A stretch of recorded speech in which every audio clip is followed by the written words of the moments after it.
This is Bump and Beyond with Yolandi Becker, is brought to you with compliments of Dis-Chem Baby City. Good morning, good morning, good morning. Yes, this is Bump and Beyond with me, Yolandi Becker, brought to you by Dis-Chem Baby City. And as always, we are talking parenting and different things parenting. And today specifically, we're talking about starting, I guess, the parenting journey and your options that are available when birthing. I had the wonderful privilege to be able to vaginally give birth to both my children. It was a wonderful experience. And I mean, I do have really fond memories about it. And I do feel like I researched a lot. I was very adamant as well, even though I gave birth in a hospital, and the private hospital was quite known for, especially the gynecologist as well, known for cesarean births. I was quite adamant that I wanted to give birth vaginally. And I did it, and it was really great. And again, looking back again now, it's 9 and 12 years ago. So it's quite some time ago. And once I entered the baby space and working in the baby area, I realized and learned a lot more about the options that are available. And I can assure you and promise you the choices that I would make if I had those choices back then would have been a lot different. The way I would have chosen to give birth to my children, for example, I probably would have opted for at least a water birth, which is something that lots of people frown upon if you mention it, but with a midwife and something like that, which is not something that I thought of during that. But I made the best decision with the information I had at hand 9 and 12 years ago. And again, I don't necessarily regret those choices, but as I always mention, choice is privilege, and that's what I want to give you. I want to give you some more privilege in this situation, and hence why I brought in the expert as always. And today I'm speaking to Karen Wilmot.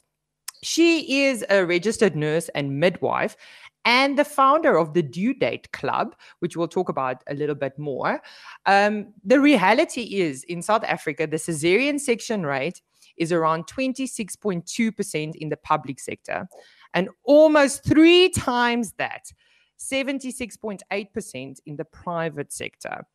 This is significantly higher than the 21% worldwide, and 25% in Europe. So it is, I mean, in all essence, also the World Health Organization also shared some information and research to say that there is globally a rise in the amount of cesarean childbirths that happen, and they're concerned about it.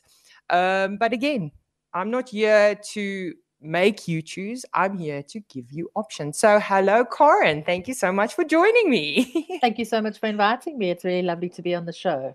Yeah, I mean, again, I think, even after you contacted me and after having a look at your website, I again realized that it's sometimes you think you're making a choice when you go to your gynecologist or whatever, and you think you're actually, I'm choosing now to have a vaginal birth, or I'm choosing to have a cesarean birth with the options I have available. But there's a lot more options available. Is it possible for us to choose how we can give birth? Is there really a choice? So yeah, that's tricky because birth is in its essence unpredictable. But I think, just given what you shared about your own birth experience and how you didn't have as many choices, and that was only 9 and 12 years ago.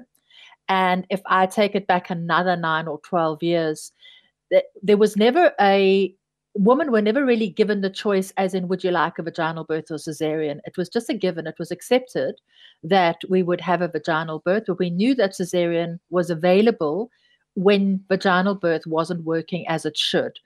And so it was an option, but it wasn't the choice, and it wasn't promoted the way that it is now. Whereas these days, it's not uncommon for at your first or second or third visit for the doctor to say, how would you like to have your baby, and give you that choice, and not necessarily give you information on both. So what happens, especially because of the amount of misinformation around, is that choices are made a lot on fear, and fear isn't ever a good place to make a choice, or especially when it comes to something as important as childbirth. I mean, very often that fear is rooted in misinformation, cultural beliefs, rather than a true understanding of the risks and benefits of the different birth options that are available. And I mean, that's, in some ways, I was tongue in cheek, maybe like punning the word choice, because that's sometimes for me what it feels like, that you are given a choice by your doctor, but in the end, they are, like you say, kind of making you fear a certain way. And then in the end, you're not really making a choice. But also, again, like I said earlier, 9 and 12 years ago, it wasn't that those options were not available. It's just that I didn't know about them. And now, again, and that's what I feel is sometimes, because lots of these different birthing options are available for us in South Africa, especially if you have money to spend, to be honest, as well. And that is, I think, again, choice is privilege. But I also love how you said that birthing is unpredictable. I think that also sets you up for parenting, the unpredictableness of parenting. When you are now, let's maybe first talk about what are the different options available for us. Well, essentially it is, to have a vaginal birth or to have a surgical birth. Those are the two main options. Within those options, obviously there's a lot of spin-offs, because a vaginal birth could be going into labor spontaneously, or it could be having an induced labor, and a cesarean could be an elective cesarean, so it's planned ahead of time, or it could be an emergency cesarean. So there are quite a few options, but I think when you are pregnant and you are considering your options, the two that you should be focused on is the vaginal birth or surgical birth. And not necessarily believing that your care provider, whoever you've chosen, and even that's a choice, the choice of care provider will have a lot to do with the way that you ultimately give birth, and not to put everything, not believing that your care provider will take care of everything, and that you do not need to be actively involved in the process, because by not being actively involved and exploring all of the options and choices and things that can occur during labor and birth, that's very often the root of that feeling of dissatisfaction or disempowerment or disappointment in the overall birth experience. And I just meet way too many women afterwards who say, I wish I'd known, or I thought that, and I will do it differently next time. And the reason I do what I do is because I want them to do it differently the first time, not the second time. Yes, I can't wait to get more into this topic. Thank you so much, Corin. This is Bump and Beyond with Yolandi Becker, is brought to you with compliments of Dis-Chem Baby City. If you've just joined me, you are on 101.9 High FM, and this is Bump and Beyond. And as always, we are talking parenting. And I am specifically talking to Corin Wilmot today. And she is a registered nurse and midwife, and the founder of the Due Date Club. And we are talking about your birthing options, that unpredictable start to the unpredictable parenting journey. And before we went to an ad break, Corin, you were mentioning the different options that are available when you're choosing birth. Either it can be, like you said, surgically via cesarean, which also has different options available, but also vaginally, which also then has different options available within that. Could you maybe elaborate a little bit on those different options that are available vaginally? Well, I think when it comes, so many of the women that I meet say they want to have a vaginal birth, and that's what they're planning for, but they're okay if the doctor thinks they need a cesarean or if things don't go as planned. No. And I think it's important to accept that things will never go as planned, actually. because birth is so unpredictable. And that's what makes it so scary, actually.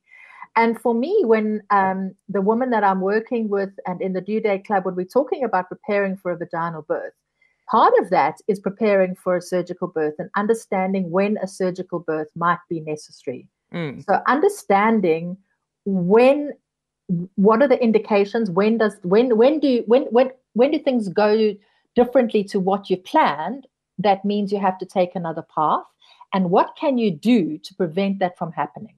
And there's a lot that you can do.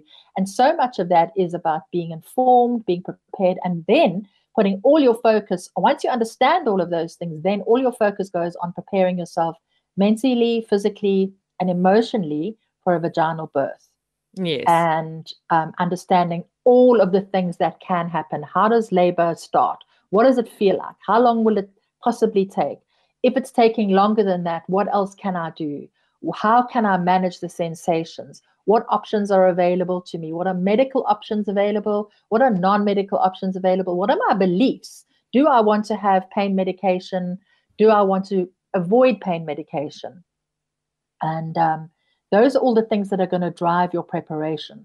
I love that. And I mean, again, for me, it's a privileged position when you have these different options and choices available. And sometimes, unfortunately, these choices, like you say, do get a little bit derailed. For me, for instance, I mean, like you mentioned as well, it's like it is very unpredictable and you can't plan it as such. And that's for me also was one of the scariest parts. And which made the second birth of my daughter a lot nicer for me, to be honest, because I did have a little bit more of a frame of reference of what to expect, and from the small things of like going to the hospital, checking in, what you should look out for. I mean, with my son, I remember, I think I ended up in the hospital twice before the actual birthing part with Braxton Hicks, where I thought I was going to give birth, but it was just not time. And those type of things that happened, which definitely didn't happen with my daughter, because again, then I knew these type of things could happen, and I kind of just waited very casually. I also knew that babies don't just fall out of your vagina. It takes a while. Then again, I've heard some stories about that, how quickly some babies can come, but that's a discussion maybe for another day. Let's not scare too many people. But what should you consider? What are some of the things you should consider when you are wanting to choose, when you're at this point where you're thinking, what should I be choosing? What should you be considering? Well, I think the first thing you need to do is examine your beliefs and expectations around birth. And especially now where there is so much misinformation. So many of the women that I speak to, their belief is that birth is dangerous, it's painful, and risky. So, if that's your starting belief, then we need to look at what has caused that. Is it from movies you've been watching? Is it from books you've been reading? Is it from people that you've been speaking to? Let's examine those, identify what those fears are, and then we can work with those fears. Once we've worked with the fears, because you've got 9 months to prepare for this. It doesn't just happen. It's not going to happen tomorrow. You've got a lot of time. So once we've uncovered the fears, then we can start looking at, okay, now that we've looked at that, now we can look at what actually happens, and we know that the baby's got to come out. How important is the birth experience for you and for your baby, and how much do you think the birth experience impacts both your health and your baby's health? And then your choices will also be guided by that, because many women think that it isn't important. It doesn't make any difference. That it is okay just to go in and schedule it like an operation, that the baby doesn't have any part in that, and others understand that actually the birth experience is an incredibly important part of both your health and your baby's health, because it's the imprint. It's what your baby is coming into the world with. And we want the baby to come into a loving, caring, open environment, not into an environment of fear and bright lights and emergency and bells and rings, and even your own state, babies picking up on your own state of fear. So if you're filled with fear and cortisol and stress hormones, that's being passed to your baby, and your baby's born with that. So the birth experience is incredibly important for both you and your baby. I mean, it really, I mean, you also don't, and I mean, sometimes, again, it's not your choice that you might have had this idea and it didn't work out. But I mean, it is really something that you, in your lifetime, I can tell you, that image and that memories are so entrenched in my brain, I will never forget it. I can't imagine that I would ever forget that experience of giving birth to my son. With him, I can remember when it was a struggle. Oh, it was such a struggle. Also because I wasn't prepared properly, and I was pushing in my head and not pushing in my vagina, and it took forever to get him out. And eventually he did come out, and he was crying so much when he came out, which is obviously a good thing. And then they gave him to me immediately, obviously, and then they put him on my chest. And I just remember that he opened up his eyes and he stopped crying. And I mean, I actually feel like crying just thinking about it, was because it was such a beautiful experience with that. Again, with Emmy, I was a lot more prepared. And to be honest, I actually pulled her out the last push. I pulled her out by myself. And for me, those type of things are the memories that I have. And that's why it's like you say, it is a catalyst for many things, including yourself. As a mom on your journey. And obviously we're not even talking about the health benefits, the gut health benefits of birth and getting the right things there. But yeah, it's beautiful. For me, I love that we're giving people options. But on that note, how important is it to prepare for birth beforehand? It's vital. It is absolutely vital to prepare. But you said yourself, in hindsight, you weren't that prepared. And I think that so often moms think that, especially if they are sort of okay with having a cesarean, or if they've chosen a doctor who they think is very supportive of their birth choices, that they just let go and go with the flow as opposed to preparing. They put their hands put their health into the hands of their care provider, who isn't necessarily invested in what you've just spoken about, that moment of birth, that memory, the one that will be with you forever, and the one that has such a big impact on your mothering experience. Because we know that mothers who have a positive birth experience, so when I talk about positive, I'm not saying vaginal or cesarean, I'm saying a positive experience where you felt that you were very much part of every decision that was made and you knew what was happening, are more likely to breastfeed successfully. They have lower rates of postpartum depression, and they're more satisfied with the overall birth experience and the experience of motherhood, because they have a sense of confidence in their ability. They haven't had that taken away. So if we take away that confidence in your body to do what we know how to do from the moment of birth, then you don't have confidence in your ability to nurture your baby. You don't have confidence in your ability to make decisions, because, as you know, the first few weeks you're making decisions literally on an hourly basis. Should I feed? Should I change? Should I put the baby down? Should I pick the baby up? Should I do this? Should I do that? So those are all maternal decisions, and giving birth is the first maternal decision that you make. And it's vital that you are empowered to make it and that you are part of the decision, because your gynae is not coming home with you when you are making those decisions on an hourly basis. Your pediatrician is not there you are making them. And it's a very lonely place. I mean, that's for sure. And I mean, for me, you just talking about it, firstly, the passion is coming through absolutely for what you do. And secondly, it just is such an important reminder for moms as well, to know these things and to feel empowered through. And that's why I think people like you are so important, so vital to introduce to people, so that they know that there are like options available. Because again, if you've just joined me, you are on Bump and Beyond with me, Yolandi Becker, and we are talking about birthing options. I'm talking to Karen Wilmot, and we are talking about the different options that are available to you when choosing. Hopefully, you have a choice to birth. Of course, as always, I do want you to add to the conversation. So if you can send us a telegram, that would be great. You can follow the telegram link through our website, of course, chaifm.com. But you can also telegram us on 061 895 1019. And let us know, have you made a choice yet for your birthing? Did you already give birth to your child? How did it go? Was it a positive experience, like Karen was mentioning? Did you feel empowered through the process? You can also SMS us on 34519. SMSs are charged at R1.50. As you were saying, Karen, I mean, like I said, I can hear the passion about what you're talking, and I love the fact that we are creating these options for parents and reminding them how important this, and I mean, to be honest, there's a lot of choices even already during pregnancy that you make that is impacting everything that's going to happen. And some of the choices, you will still change your mind, and some of them, unfortunately, will be changed for you because, again, it is very unpredictable, the birthing journey.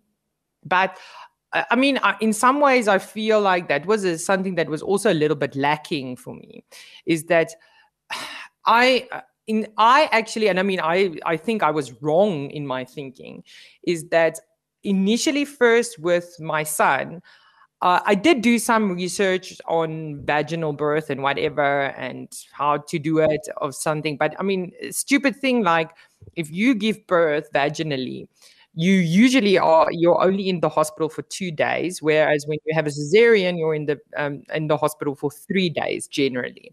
Obviously, if there's complications, this time can be extended. But that's kind of generally, and that's just one thing that I didn't know. So I kind of put your options. I thought that someone will tell me. I incorrectly thought that my gynecologist will prepare me and tell me what's going to happen during the process when I push out my baby. And no one told me. Even while it was happening, I didn't feel like I knew what I was doing or how I should be doing it.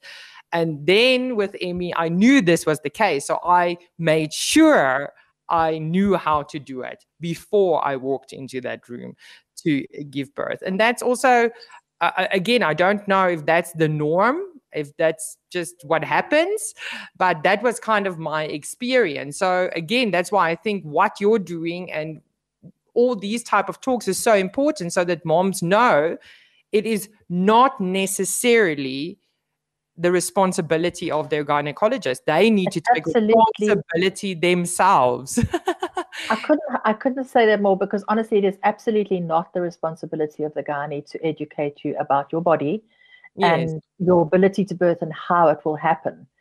And to expect that will happen is a one-way street to feeling disempowered, really. Yeah. And because what actually happens, especially with our high rates of cesarean sections in the country at the moment, is we're talking about choice, but we also need to be talking about informed choice. Yeah. And unfortunately, because the gynaes are very supportive and are more pro cesarean regardless of what they say, because it's financial and it's medical legal. There's so many reasons behind it. Insurance, blah, blah, blah. All of that. So it's even driven by the hospital groups. So we know that. And all they need to do is say, plant seeds of doubt. And you plant a seed of doubt in a pregnant woman's mind, she will feed it. It doesn't need to be fed by anybody else. You'll feed it yourself. And that is the problem with not taking responsibility and being a proactive participant in your pregnancy and birth journey. It's being a proactive participant. Let me learn everything I possibly can, explore all my choices, and be informed, because you will not be informed. The choices that you'll be offered in hospital will not be informed choices. It won't give you the pro. Everything has pros and cons. It's not like one is better than the other. Yes. There are pros and cons to both. What are some of the pros and cons of both? So, I mean, the one that you've already mentioned is the recovery time. We know that generally the recovery time after a vaginal birth is much shorter than the recovery after I do think it's a little bit grosser, though. Not necessarily, because it depends how the vaginal birth was. And I also have to say that I have no frame of reference, so I'm comparing it to nothing because I have nothing to compare it to. No, I mean, the thing with a cesarean is it's major abdominal surgery. So listen, moms bounce back incredibly well. There's no doubt, because their focus is on their baby. But the reality is their body takes 6 weeks at least to heal, because you're healing from surgery. Whereas vaginal birth that goes well, you're up and about and feeling good. And certainly your body still takes 6 months to come back and everything. But there's no healing from a surgical incision, which goes through several layers in your abdomen. No. So one is the healing and the recovery. With a vaginal birth, there's increased risk of vaginal tearing, which does happen sometimes. Okay. And we talk about long-term pelvic floor damage, but we have to remember that pelvic floor damage happens as a result of pregnancy as well as of birth. No. So you can still have pelvic floor damage and incontinence after having a pregnancy and cesarean, because it's the hormones of pregnancy that impact our pelvic floor. Oh, it's also with your boobs. People think always is breastfeeding that messes up your boobs. It's actually pregnancy that messes it up. So whether or not you breastfeed is not going to have an impact on your breasts, unfortunately. It's just being pregnant that has an impact. And in terms of the baby, the risk of breathing difficulties, low APGAR scores, and any injury during or after birth, it's the same in vaginal and cesarean. Those risks are the same regardless. But the other thing with the cesarean is that it may increase risk of complications in future pregnancies. Oh. And one of the things that we are very definitely seeing now with those moms that I mentioned, talked about earlier. Yes. Great. Thank you so much, Corin. We'll get more into this just now. We're moving so quickly out of time. I hate it. Okay. This is Bump and Beyond with Yolandi Becker, is brought to you with compliments of Dis-Chem Baby City. If you've just joined me, you are on Bump and Beyond on 101.9 Chai FM. And as always, we're talking parenting. I have been speaking to Corin Wilmot, who's a midwife and registered nurse and the founder of the Due Date Club, about birthing options and preparing for your birth. If you've missed this, as always, it will be available as a podcast on chaifm.com. I'm like tongue twisting here at the end. Corin, before you go, it was really lovely having you on the show. Please just let people know, where can they find you? They can find me online. It's the duedateclub.co.za. And essentially what I've done is I've taken all the resources that I've been creating over the last 20 years, put them together into a program that really supports them from the moment of conception, first trimester, all the way through to the time that their baby is 3 months old. And it includes an online community WhatsApp group where I'm available to answer questions and guide them to find the right information at the right time. Great. Thank you so much, Corin. It was really great having you. Thank you so much for having me.